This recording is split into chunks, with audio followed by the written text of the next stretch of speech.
Hello, my darlings. So if you missed yesterday or today, then you missed a portion of us reading The Pardoner's Tale in class. So I'm going to make this video explaining the whole story. And if you only missed a portion, you can just skip ahead to whatever part that you need. Before we started reading, it was important for us to refresh our memory as to who the pardoner was, because his characterization in the prologue is important to understanding the tale that he tells. So we saw his description of physical, negative, and positive characteristics, and the most important part about him are his negative characteristics.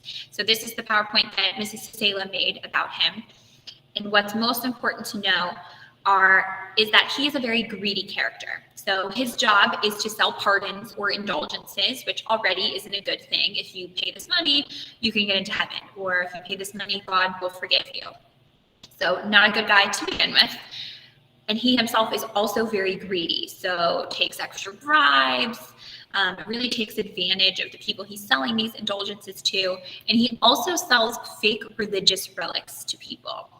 In parts of the prologue that we don't read, he mentions that he has a veil that Mary, the mother of Jesus, wore, and it's really just a pillowcase, or a turkey leg that he eats and then says, this is the bone from one of Jacob's own sheep, be Jacob from the Bible, and if you buy it and kiss it every night, your family will be safe from diseases. So in particular, the poor and the uneducated who believe him, he sells these fake religious relics too. So he himself is very greedy, which is ironic because the story we're going to read by him is all about how greed is a terrible thing.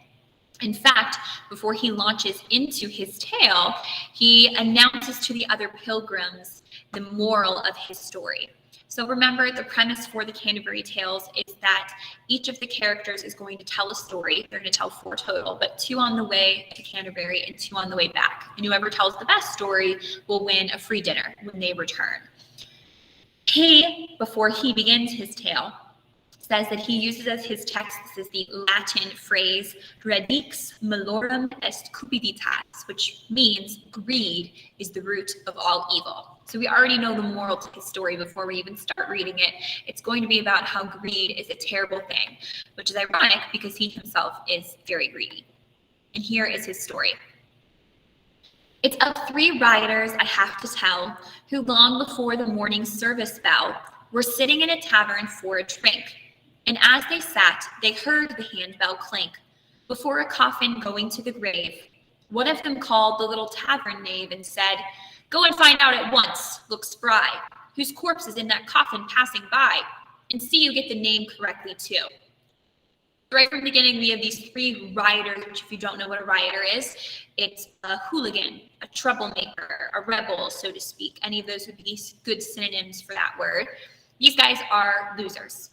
It's not even 9 a.m. before the morning service bell is somewhere between 6 and 9 a.m. and they are already getting drunk at a bar. So they're sitting at a bar, having a drink before it's even 9 o'clock in the morning, and they hear a bell ring, which signifies that someone has died and a coffin is passing them by. So they ask the little tavern knave, who is actually a little boy working at the bar. They didn't have child labor laws back then. And they say, hey, little boy, go find out who's in that coffin. Make sure you get the name right. We want to know who died. Sir, said the boy, no need, I promise you. 2 hours before you came here, I was told he was a friend of yours in days of old. And suddenly last night, the man was slain.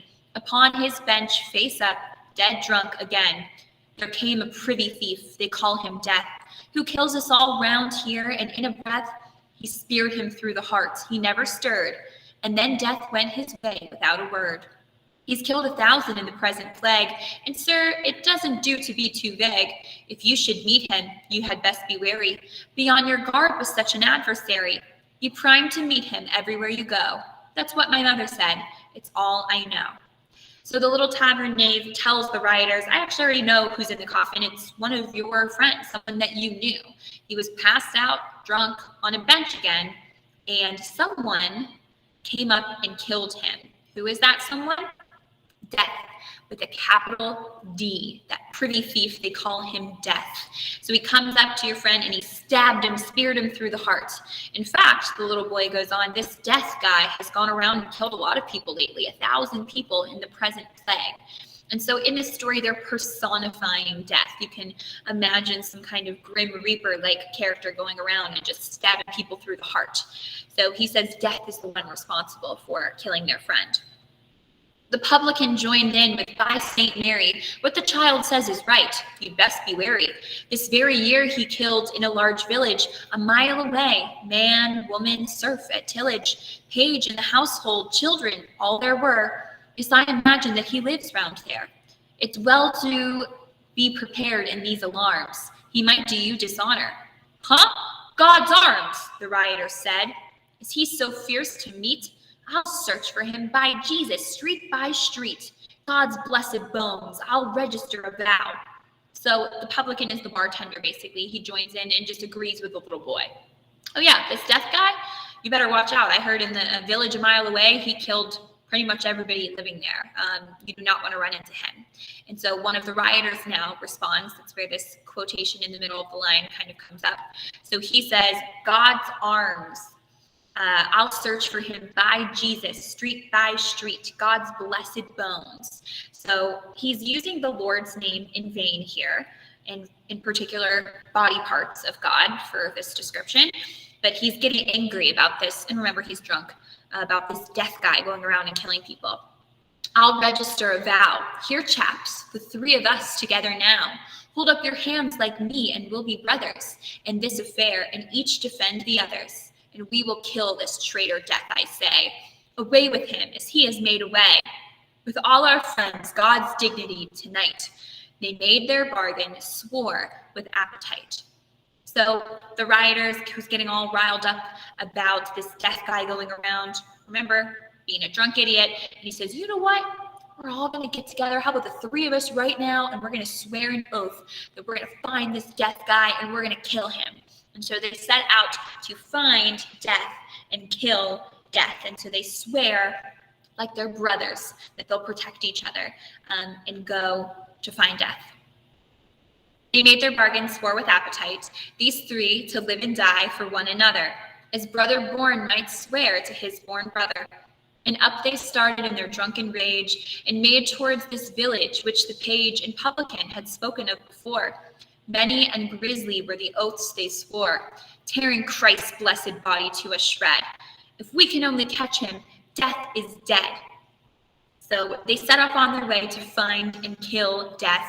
Remember, they're not great guys to begin with. They're drunk now. They are being loud and obnoxious. They're swearing. They're using the Lord's name in vain. And so they kind of stumble down the street being obnoxious as they go. When they had gone not fully half a mile, just as they were about to cross a stile, they came upon a very poor old man, who humbly greeted them and thus began, "God look to you, my lords, and give you quiet." To which the proudest of these men of riot gave back the answer, "What, old fool? Give place. Why are you all wrapped up except your face? Why live so long? Isn't it time to die?" So as they're on their way being drunk and disorderly, they run into an old man who says, "Hey, give you quiet. Why don't we calm it down here, gentlemen? You're being loud, you're swearing, you're being a little obnoxious, give you quiet." And instead of ignoring him or just saying, okay, one of the rioters gets up in the old man's face and says, "Why are you so old? Why don't you just die already?" So being very disrespectful to this old man. The old fellow looked him in the eye and said, "Because I never yet have found, though I have walked to India searching round, village and city on my pilgrimage, one who would change his youth to have my age. And so my age is mine and must be still upon me for such time as God may will. Not even death, alas, will take my life. So like a wretched prisoner at strife within himself, I walk alone and wait about the earth which is my mother's gate, knocking with my staff from night to noon, and crying, 'Mother, open to me soon. Look at me, mother, won't you let me in? See how I wither flesh and blood and skin. Alas, when will these bones be laid to rest?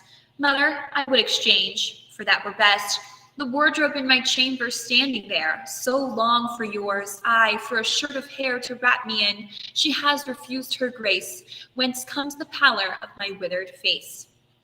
So the rioter disrespectfully says, why are you so old? Why don't you just die already? And the old man says, I would love to not be old anymore. But first of all, I've been all around the world and nobody wants to trade places with me. Nobody wants to be old so that I can be young. And I would even love to be dead, but not even death will take my life. He says, I just keep waiting for death to take me, knocking it at heaven's door. Hello, let me in. I'm ready to die. But not even death is willing to take my life. So I'm stuck being this old. And he ends with this. But it dishonored you when you began to speak so roughly, sir, to an old man, unless he had injured you in word or deed. It says in Holy Writ, as you may read, thou shalt rise up before the hoary head and honor it. And therefore be it said, do no more harm to an old man than you, being now young, would have another do when you are old, if you should live till then. And so may God be with you, gentlemen, for I must go whither I have to go. So he ends by saying, but you know what? That was really disrespectful of you. It dishonored you when you began to speak so roughly, sir, to an old man. It says in the Bible to treat your elders with respect and to treat others the way that you wanted to be treated.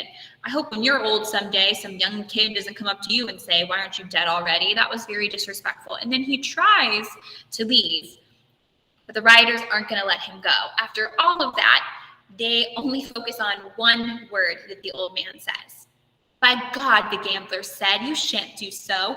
You don't get off so easy, by St. John. I heard you mention, just a moment gone, a certain traitor death who singles out and kills the fine young fellows hereabout. And you're his spy, by God. You wait a bit. Say where he is, or you shall pay for it. By God and by the Holy Sacrament, I say you've joined together by consent to kill us younger folk, you thieving swine. So one of the rioters says, ignoring everything else that the old man just said, I heard you mention death. I heard you say his name. You must be a spy for death. That's why you're so old and you won't die. And you're out to kill all us younger people. You better tell us where he is right now or you're going to get it. So they threaten the old man to say where death is. You better tell us where he is right now. Obviously, he's a very old man. These are three young, drunk guys kind of up in his face and threatening him. So he says, well, sirs, he said, if it be your design to find out death, turn up this crooked way towards that grove. I left him there today, under a tree, and there you'll find him waiting. He isn't one to hide for all your prating. You see that oak? You won't be far to find. And God protect you that redeemed mankind. And amend you. Thus that ancient man. So he says, you want to find death? Oh, well, right down that road, see that big old oak tree? I left him right behind it. So just go down there, look behind the tree, and you can find death there. So at this point, probably trying to just get away from the rioters, get them to leave him. And so he directs them down the road to the old oak tree, and that's where they could find death. And so they go after death, and he goes on his way. At once the three young rioters began to run and reach the tree, and there they found a pile of gold florins on the ground, new coined, 8 bushels of them as they thought. No longer was it death those fellows sought, for they were all so thrilled to see the sight. The florins were so beautiful and bright, that down they sat beside the precious pile. The wickedest spoke first after a while. Brothers, he said, you listen to what I say. I'm pretty sharp, although I joke away. It's clear that fortune has bestowed this treasure to let us live in jollity and pleasure. Light come, light go, we'll spend it as we ought. God's precious dignity, who would have thought this morning was to be our lucky day? So they follow the old man's directions. They go look behind the old oak tree, but they don't find death there. They find piles and piles of gold coins. 8 bushels full of gold, just sitting there.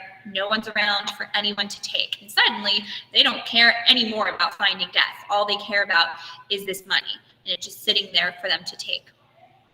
If one could only get the gold away, back to my house, or else to yours, perhaps, for as you know, the gold is ours, chaps, we'd all be at the top of fortune, hey.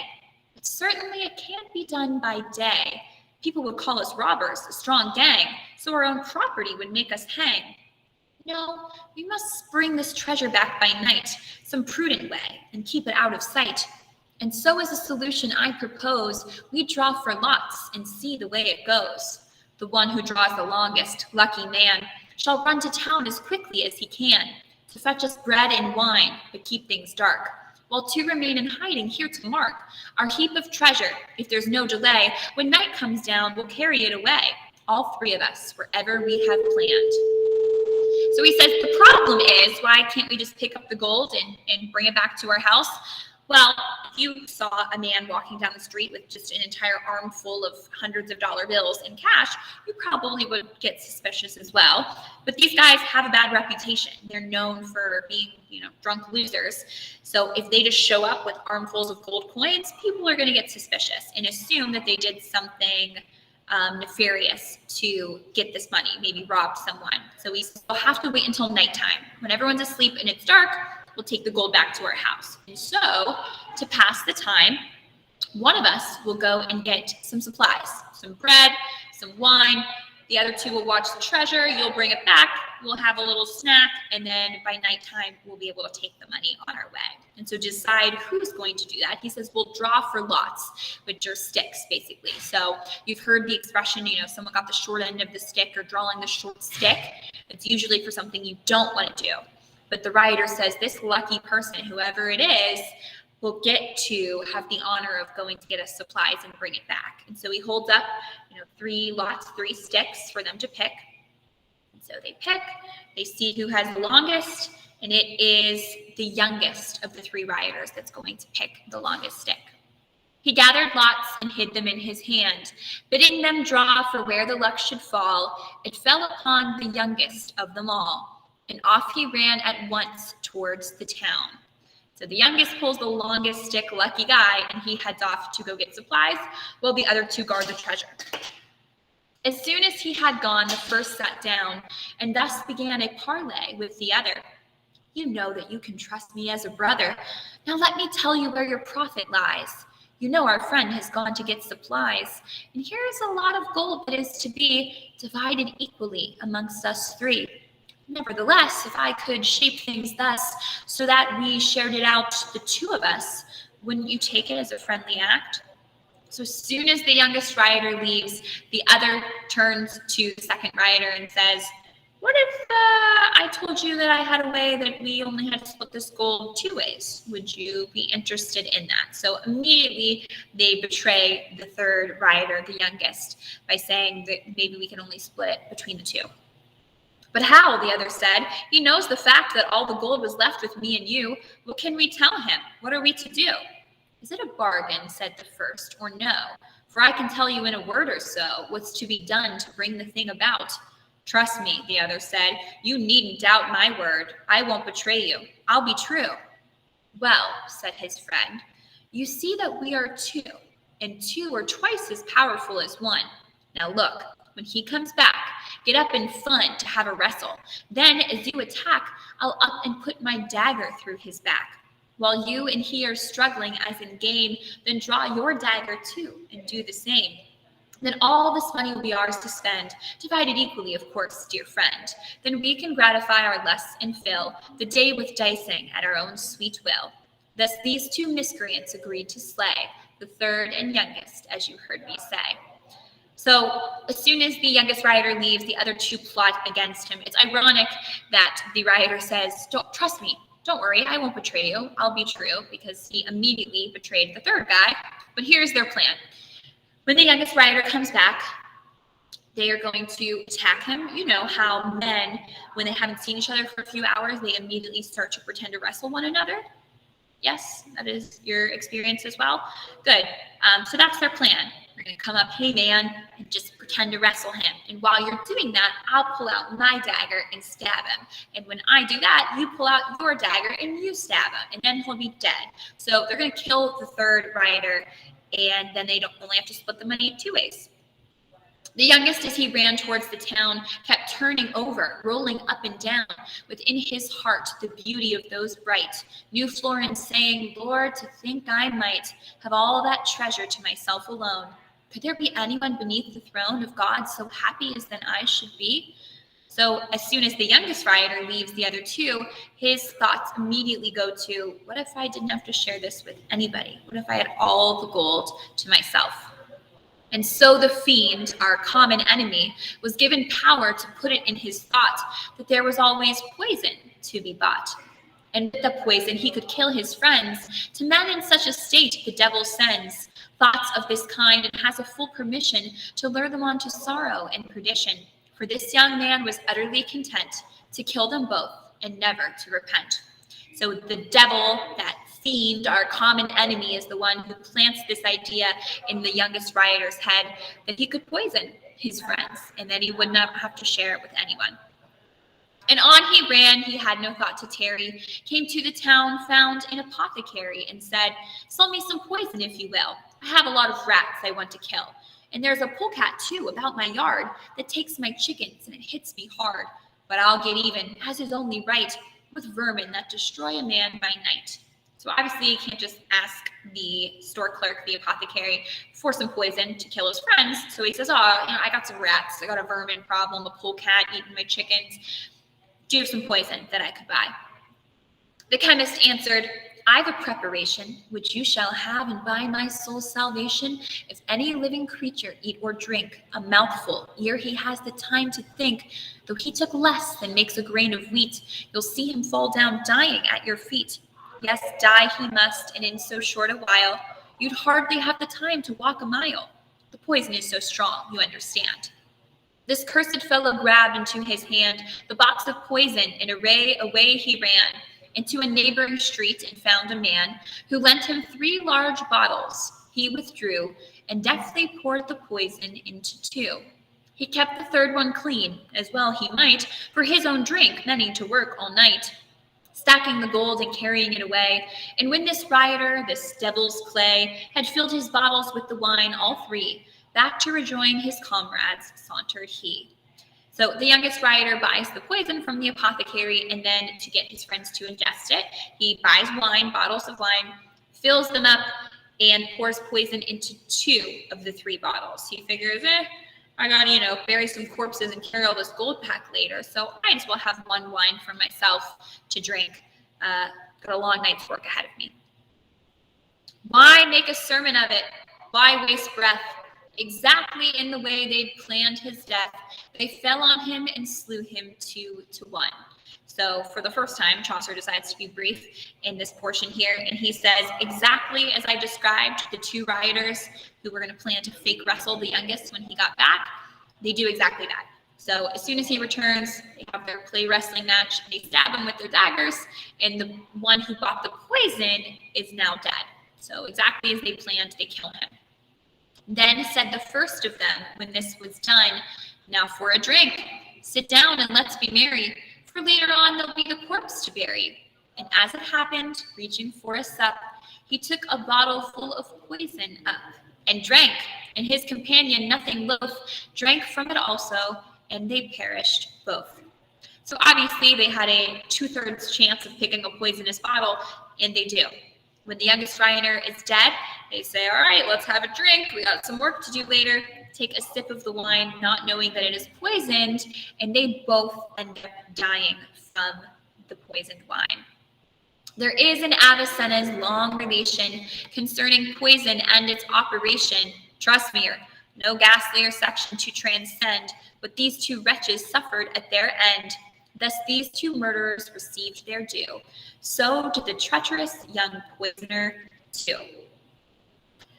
That's the end of the Pardoner's Tale. That part about Avicenna's long relation, there was actually a medical textbook published back then about poisons and their effects. And so he's saying, even in this book, let me tell you, there's not a more terrible ending than what these 2 guys got. So they did not have a peaceful death. This is going to be a very ghastly side effects that this poison has on them. So all of them had very gruesome deaths, and they got what was coming to them in the end. They received their due. So did the treacherous young poisoner too. So in the end, it was their greed.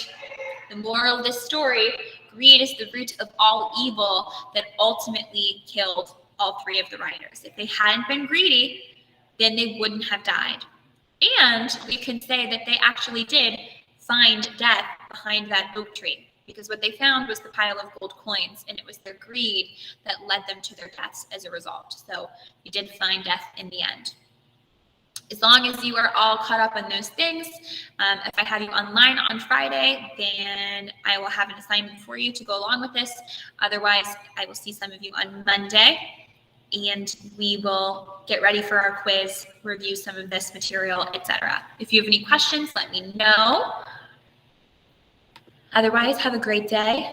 Make good choices.